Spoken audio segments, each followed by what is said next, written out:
Okay na. Grabe! Ang dami naming ulit. Buti nga.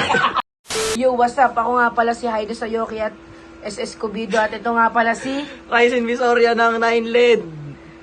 Kami ay... Gagawa kami ng reaction sa Nahuli Me ni Jose Rizal. Tas papanoorin namin yung buod. Yun. Ay, Tapos, ang papanoorin natin is Kabanata 31 hanggang 45. Grabe ang haba. Kaya may matututunan tayo. Napakahaba nun niya. At ngayon, umpisahan na natin to. Buod ng Kabanata 31 hanggang 45. Pinatunayan ni Padre Damaso na kaya niya magsermon sa Pitong Kastila at Tagalog.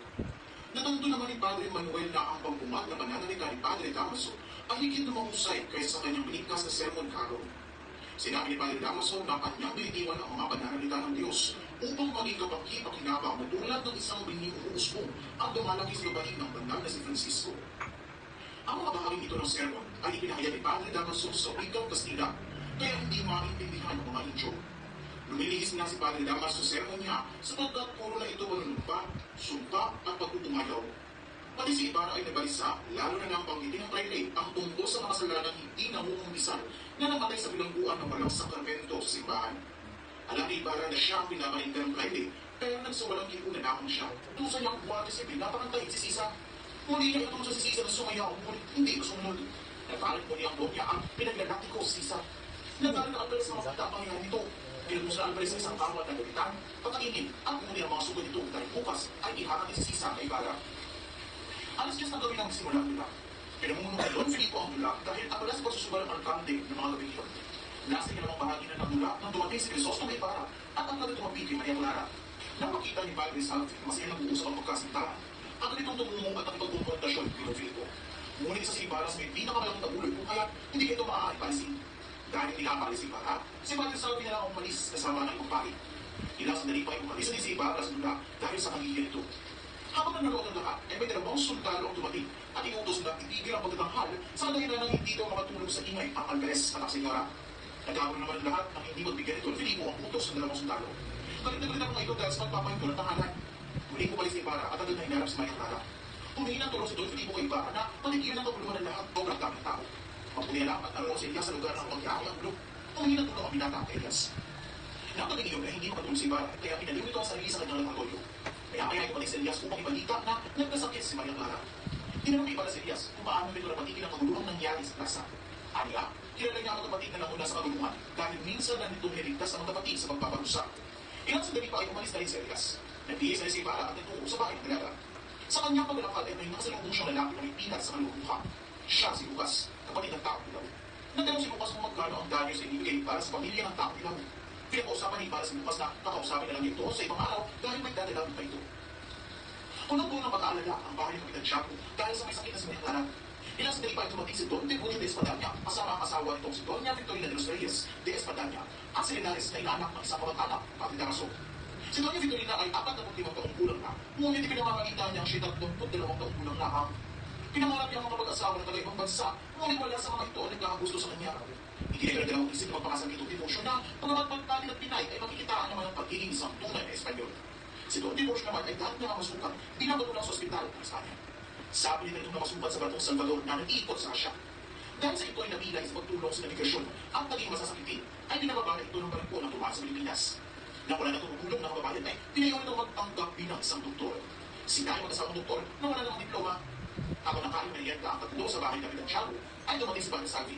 Ipinakilala ng mag-asawa sa Pares Linares. Matapos sa pag-uusap ay pumunta sila sa silid ni Maria Clara. Malakas at tiwala ni Don Tiburcio na mapapagaling niya ang dalaga. Ginawa na Don niya ang pagkakaroon na mapakilala kay Linares si Maria Clara. Nabighaan naman si Linares at tunay na kagandahang dalaga. Ilang minuto pa ay dumating si Padre Damaso na mamula-mula ang malungkot. Habang kapasok si Padre Damaso sa silid ni Maria, ay nakapag sinabi na, anak ko, hindi ka mamamatay. Nagtaka si Maria sa nakita ng ng pari. Ang mga nakakakilala sa Prayle ay halos hindi na makapaniwala na ang pari may magaspak na ugali at malan. Muli ko palis si Ibarra at agad na hinarap si Maria Clara. Humingi ng tulong si Don Filipo kay Ibarra na patigilan ang kabuluhan ng loob na nagmumuli-muli. Nagitla na lamang siya ng pag-ibig ni Lucas na hinili man ng payo tungkol sa pagkamatay ng kanyang kapatid. Nagdrama ng gusto si Lucas. Pilit na nagpapatungo siya ng luwan, isinalay sa niya ang pakikipagkita niya kay Ibarra at binigyan lamang ng 500 piso para sa Clara kay Padre Salvi. Dapat sa Tia Isabela, hindi ito pinakikinggan ng kumisang ng dalaga. Sa halip ay nakatitig lang ito. Natin ni Elias ang lugar ni Kapitan Pablo na itinutuloy ng bilang ama. Pareho nang walang kasama sa buhay ang dalawa. Kung kaya tinunungkahin ni Elias ni Kapitan Pablo na sumama na ito sa lupain ng mga katutubo upang mabuhay ng payapa at malayo sa masalimuot na alaala ng ibalita. Ngunit sa gusto ng Kapitan na may paghiganti ang mga anak sa ginawa ng mga dayuhan ay namang ito. Si Kapitan Pablo ay minatlong anak, dalawang lalaki at isang babae. Pinagsamadalahan ng kanyang anak na babae na isang alagad ng simbahan at napagpintangan naman ang kanyang anak na lalaki na nagnakaw ng pagtangkang pumunta sa kumbento upang mag-imbestiga sa nangyari sa kapatid na babae. Pagkabalit hindi dapat tumayo may sala dahil umibay ng anak na lalaki at nakaranas ng hirap sa kamay ng mga otoridad. Habang ang isang anak na lalaki ay nagpakamatay dahil sa hindi ito tinaya ang pagbabahirap ng mga guardia civil na pinag-inala ang maghihiganti matapos hindi ba nila ang kanyang selula. Plano ng Kapitan Pablo na lumusok sa bayan sa tamang oras dahil wala pa rin mas mahalaga sa kanya kung di ang makakaganti. Naunawaan ni Elias sa salawin ng kapitan dahil minsan na rin niyang inisip na magiganti, ngunit sa takot na baka may madami pang iba ay inalimutan na lang ang hakahan na ito. Isa na isa ni Elias ang kaibigan niya si Ibarra. Maaari ang makatulong upang ipagos sa hinalalangin ng inang bayan. Ipinangako ni Elias sa Kapitan Pablo na kukumbinsin niya si Ibarra upang tumulong. Kung sumang-ayon ng minata, ay makakamit nila ang katarungang hinahanap. Ngunit kung hindi naman, ay nangako sa Elias. Sabi ang haba ng aming pinanood. Ngayon, tutungo naman tayo sa aral. Ang aking natutunan sa Kabanata 31 hanggang 45 ay nagtuturo ng mahalagang aral tungkol sa kapangyarihan at pang-aabuso, ang karangalan at katarungan, pag-ibig at sakripisyo, katotohanan laban sa kasinungalingan at kahalagahan ng pagtutulungan. Tapos pinapakita rin dito yung yung paano naapi ng mahihina, paano naapi ang wait lang, nagulo na sa paano maapi. Gilid mo. Tapos paano naapi ang mahihina ng mga makapangyarihan. Tapos yung hirap sa paghahanap ng hustisya, tapos yung sakripisyong kailangan gawin para sa pag-ibig at katotohanan.